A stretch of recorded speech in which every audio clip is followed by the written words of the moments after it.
Most tracks in Mario Kart are actually pretty good and worth playing, since they are good games, but there are a few that stand out in a negative way. These tracks are either really boring with little to no effort put into them, or they are infuriatingly difficult or annoying. So today, I will be following up my ranking of the best Mario Kart tracks with my ranking of the worst Mario Kart tracks. Also, joining me once again today is Demeech. Hey everyone, Demeech here, collabing with Reecee once again. Last video we covered the best tracks in Mario Kart, and this time around it's time to take a look at the worst. Before we get started, only a small percentage of my viewers are subscribed to my channel, so subscribing to both me and Demeech would be greatly appreciated. So without further ado, let's go ahead and rank the worst Mario Kart tracks.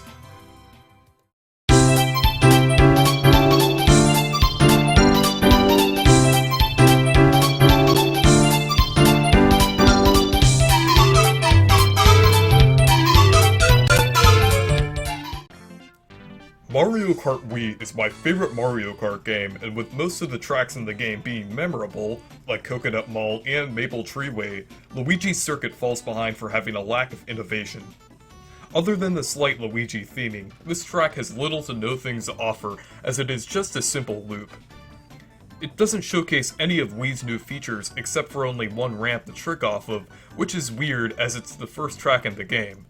In the other starting tracks, like Luigi's Circuit and Double Dash and Toad Circuit in 7, they at least introduced the new features, such as the imposing traffic in Double Dash and the glider panel in 7.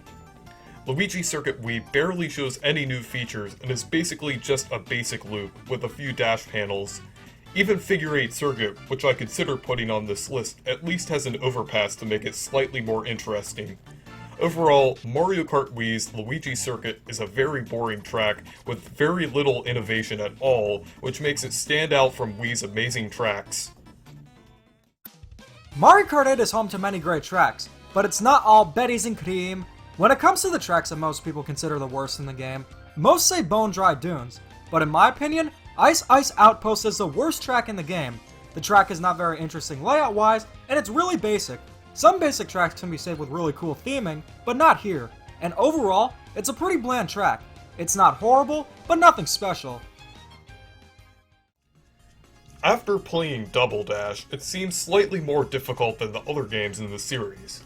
Most of the tracks are well designed and work well with the mechanics of the game, but Sherbet Land kind of feels off. Most of the track consists of ice, which makes it easier for the kart to slide in an unintended direction. Ice and Mario Kart tracks can work if they are executed well. For example, in Mount Wario, which is my favorite track of all time, it has ice, but only on a small portion of the track, which is on a slope, so it could be used either for your advantage or disadvantage.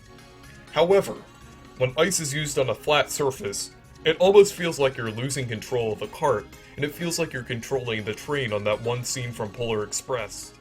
As you can see, by the obvious exaggeration, I don't really like ice used improperly in Mario Kart tracks. With how frantic the items can be in Double Dash, certain parts of the track can feel like a nightmare since they can be hard to avoid. There are also a bunch of freezies laid out through the track, which can make the track even more annoying since they freeze you and make you lose control of the kart for a second. Overall, this track is definitely the worst track in Double Dash, but not the worst winter-style track. We'll take a look at some more later on. Mario Kart Super Circuit had some really interesting tracks, and in theory, Lakeside Park would be really cool. It's a park with a volcano, different than your usual traditional lava tracks, but the problem is, the track layout isn't very good. There's this one section with boosts where you can often get stuck, and it can ruin your race.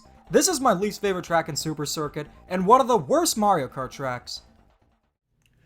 Rainbow Road is usually one of the most exciting tracks to play in the Mario Kart series, usually because of its difficult nature, the interesting visuals, and the frantic gameplay. Mario Kart 64's Rainbow Road is definitely interesting, but not interesting in a good way.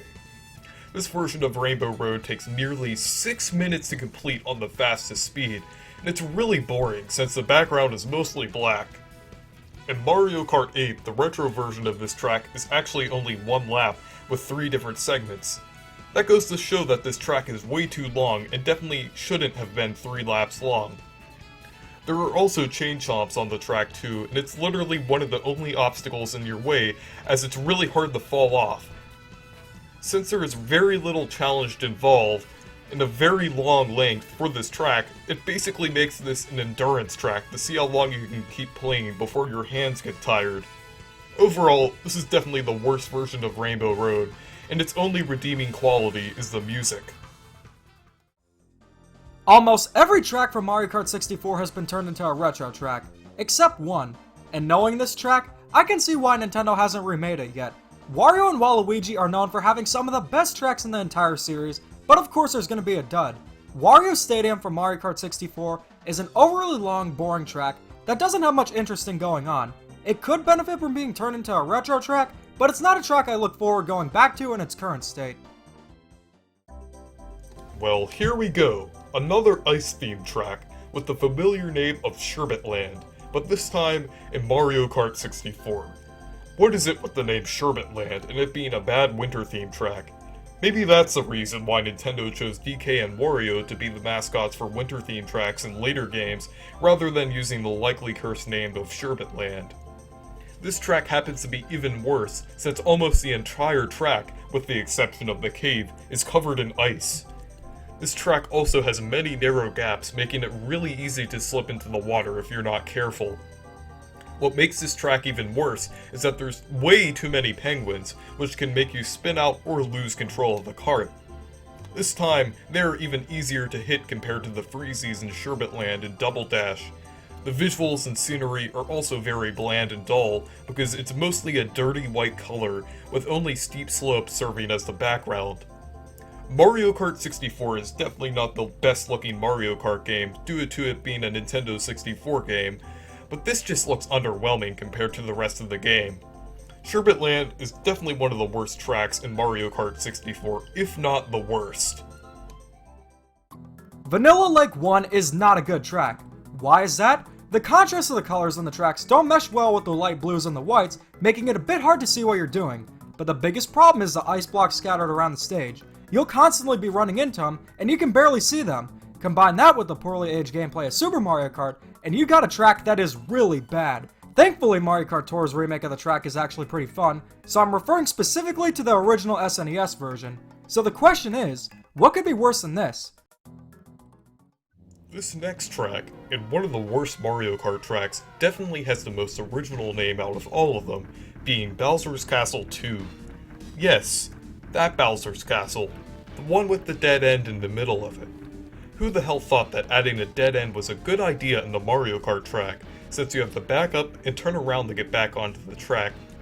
I know that you could technically spot it on the map on the bottom part of the screen, but since you have to focus on gameplay, the turn to the dead end is easy to forget. This track also has many sharp turns, which make it easy to get stuck in a corner or hit the wall head on. The thwomps are not necessarily the worst part of this track, but there are way too many of them, and they can be hard to avoid at times. There are also a few jumps over lava at the later part of the track, which seem interesting on paper, but end up being a bad part of this track since you could easily jump into the lava or get pushed off accidentally. With the unperfected controls of Super Mario Kart, this track can be both very difficult and very annoying, especially on higher speeds. The fact that this track is a dead end automatically makes this track one of the worst in the entire series. For every bad movie, there's an even worse sequel. Vanilla Lake 2 is easily the worst Mario Kart track ever. I've said this before, but this track is so bad. It's the worst Mario Kart track ever. It takes every problem from Vanilla Lake 1 and makes it even worse. There are even more ice blocks and bigger puddles of water, and this track is an absolute nightmare to play and is easily the worst in Mario Kart history. Well, anyways, that was our ranking. Is there anything that you agreed or disagreed with? And what is your least favorite Mario Kart track? Let me know down in the comments. And also, make sure to check out Demeech's channel. Thanks, Reecee, for having me once again. I'll be here for more collabs, and if you love Mario Kart and Nintendo content, please make sure to subscribe to Reecee and Demeech. Thank you guys for watching this video, and make sure to check out my Twitter and Discord server. Goodbye!